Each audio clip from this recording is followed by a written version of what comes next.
If you're watching this video, then you're doing probably one of two things. You're either genuinely interested in buying Project Cars 3 and you're just doing some research, or you've just loaded up this video to see whether I dislike this game as much as some of the other YouTubers who've been reviewing it since it came out. I'll cut to the chase. I don't actually hate Project Cars 3, and in fact, there's a few things that it does that I actually kind of like. However, that being said, I can completely understand why a lot of people are kind of angry about how this game has turned out. Because, to be honest with you, a lot of their criticisms are pretty valid. However, should you hold off on buying Project Cars 3 as a result? Well, that kind of depends on where you sit on the casual to hardcore spectrum as a gamer. If you have a T-slot sim rig with a direct drive wheel sitting in your basement right now, then odds are you're probably not going to get a whole lot out of Project Cars 3. And that's simply because this game was not developed with you in mind. And that's a bit of a shame, because the first two games in the Project Cars franchise definitely were. In fact, the games and the developer that conceived them, called Slightly Mad Studios, came into being because they were crowdfunded by driving game enthusiasts who were looking for a more high-def simulator to race with. For the third installment, the decision was made to take Project Cars in a more accessible direction, meaning the simulation aspects of the game were rounded off and simplified to make the game easier to play. If you're one of those fans who backed Project Cars from the beginning, I can totally understand why you'd feel burned with number 3. Okay, so the game is no longer a strict simulator, but is it any good? Just because it's an arcade title doesn't give it a free pass if the gameplay sucks. So what are you getting for your money? Let's hop in and take a look. Just like the preceding titles, there are career, multiplayer, and custom race modes, while there's also a Rivals game mode that I guess replaces the time trial mode of Project Cars 2. There's also a new mode called Breakout that's just plain weird, but I don't know, maybe that'd be fun as a party game. Now, the first thing that strikes me is that the user interface is greatly simplified. In Project Cars 2, it could be difficult to get your head around the menu system, especially for the career mode. Now, there's no longer the need to work your way up a league tree in career, with a far more linear progression through varying classes of road cars before moving on to hypercars, dedicated race cars, and Formula open wheelers. That's not the only thing that's been streamlined though. Practice and qualifying sessions have been taken out of the career experience, which might be a good thing for those who just want to jump straight into a race, but it also forces you to start every race from the middle of the grid, even if you're fast enough to start on pole position. With most career races being brutally short, you'll find yourself battling to get ahead of the AI before the checkered flag falls. And that brings me to another thing, the AI. They're generally ruthless, twitchy, and hard to predict. I lost count of the times I was punted off the racetrack by an AI driver despite me being clearly in their way. Yet, if I tried to return the favour, they would be stuck to the circuit like glue. That said, they're not infallible. Every so often, one would overcook it and come off the track, much like a human driver could. They're not entirely robotic, I guess, but be prepared for some irritating battles with them. But some career race goals are brutally hard to achieve even with the AI difficulty set to medium, and often it boils down to just having good luck or perhaps getting a clean run through the scrum of AI right at the start of the race. Given that career progression hinges so heavily on ticking off these race objectives, making headway in the career mode can at times be frustrating. Hot lap races are way too short, you just get a single flying lap and then it's over, but the new pace setter mode is a good challenge of your ability to nail a fast lap consistently, and a good place to flex your racecraft skills. It requires a high degree of commitment and accuracy to score full marks in pace setter, and I found it pretty gratifying. The fact that you don't need to deal with the iffy AI is also another bonus. At least you won't need to worry about things like tyre wear, or having your fuel run out, or even pit stops at all, because none of that is modelled anymore, despite being parts of Project Cars 1 and 2. It's not present for 3. Also, damage is now strictly cosmetic, so hitting a wall or 2 or 5 has no bearing on whether you finish your race or not. In fact, I managed to tear the lid off my Evo's engine on a particularly gnarly crash on the Nürburgring, and despite the car looking pretty wonky afterwards, it drove perfectly fine. And that's disappointing because things like tyre wear and mechanical damage make race strategy extend beyond just how good your driving skills are. And to not even give players the option of enabling these features seems strange and a bit stingy to me.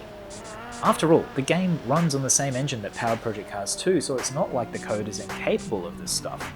And it also robs players of the replayability factor of mastering it on easy settings and then turning up the realism for a new challenge.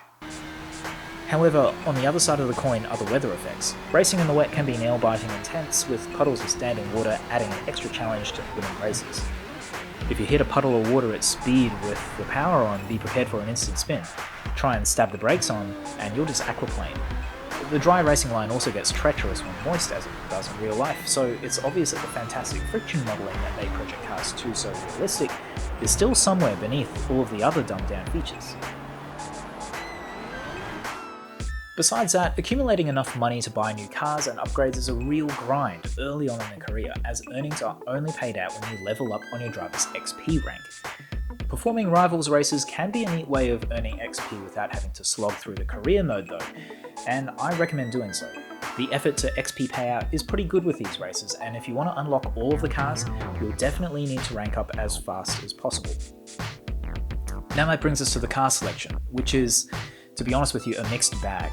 On the one hand, there's now more cars to play with than there were in Project Cars 2, with 211 versus 189 cars in the showroom for you to choose from.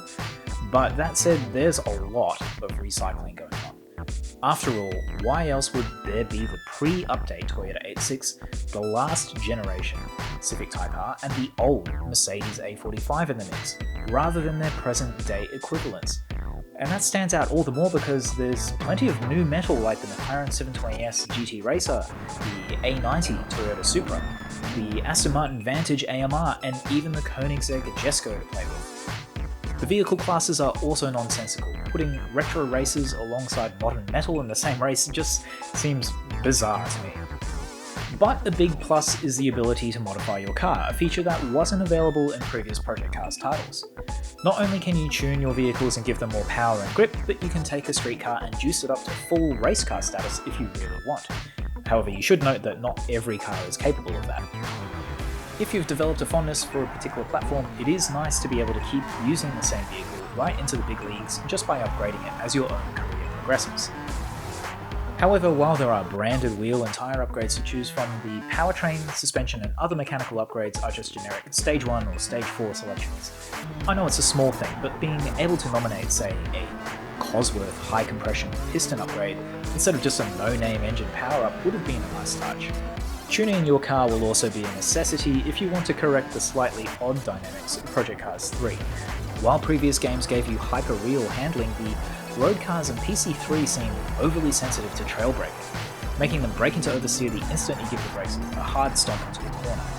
Slides are at least pretty easy to correct, and the problem seems largely confined to the road cars. The race cars seem to handle a lot more realistically, but it does get in the way of laying down clean laps.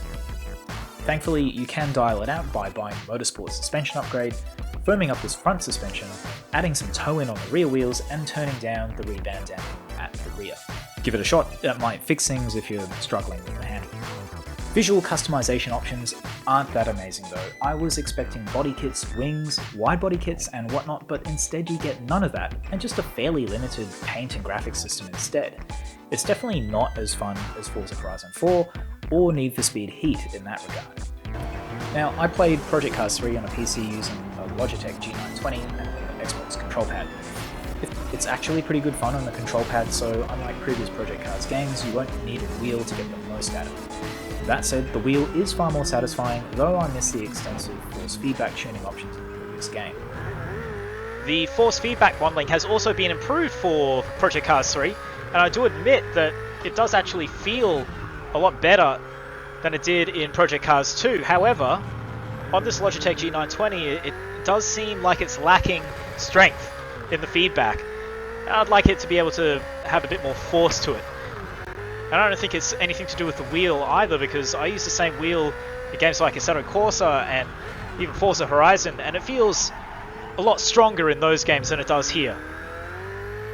When it comes to tracks, there's not as many to play with now, with Project Cars 3 having 12 fewer circuits compared to its predecessor. That said, there's still 51 tracks in the roster and a grand total of 121 configurations, so it's not as limited as, say, Grid in this regard. Plus, most of the greats are still there, got Mount Panorama, Fuji Speedway, and the mighty Nürburgring Nordschleife.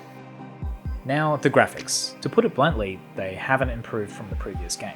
A lot of people have made the comment that there are times when Project Cars 3 looks like a mobile game, and in my opinion, that's a fair criticism. In 2020, I think it's poor form for a driving game to look this way.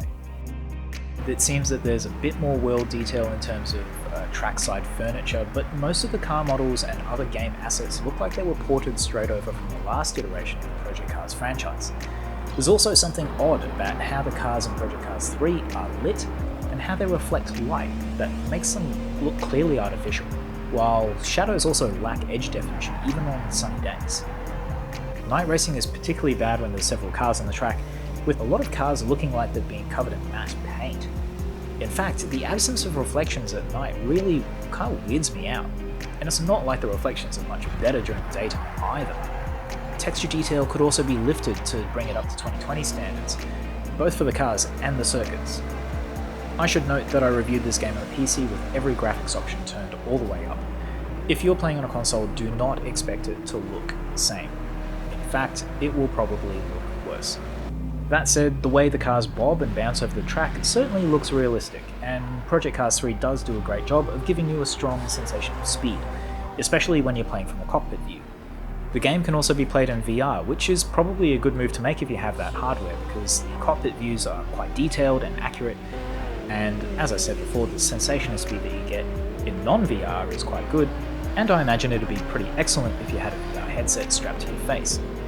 I should make note of the sounds as well. A Japanese straight 6 sounds different to a German straight 6, for example, and they both sound very different to a flat 6.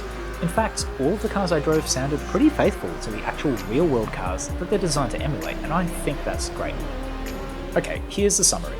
The less seriously you take Project Cars 3, the more you'll enjoy it. Booting up this game with the expectation that you're starting up a nuts and bolts simulator is the wrong mindset to have. But given the lineage of this franchise, that's a pretty forgivable mistake to make. This is not a true successor to Project Cars 2.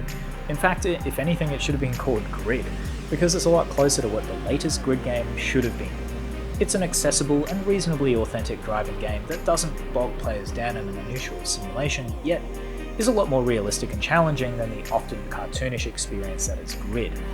The only problem here is that historically that's not at all what the Project Cars series has been about, and I can understand the disappointment that's being felt by the die-hard sim racing fanboys out there. Slightly Mad Studios are clearly chasing a more lucrative audience by steering Project Cars in a more mainstream direction, and I hope for their sake that that pays off. This isn't a horrible game by any stretch of the imagination, but just be sure that your expectations are set at the right level before you commit to buying it. If you wanted a hardcore sim though, I'm afraid you're probably better off just booting up Project Cars 2.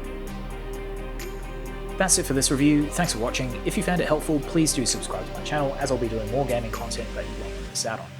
See you in the next one.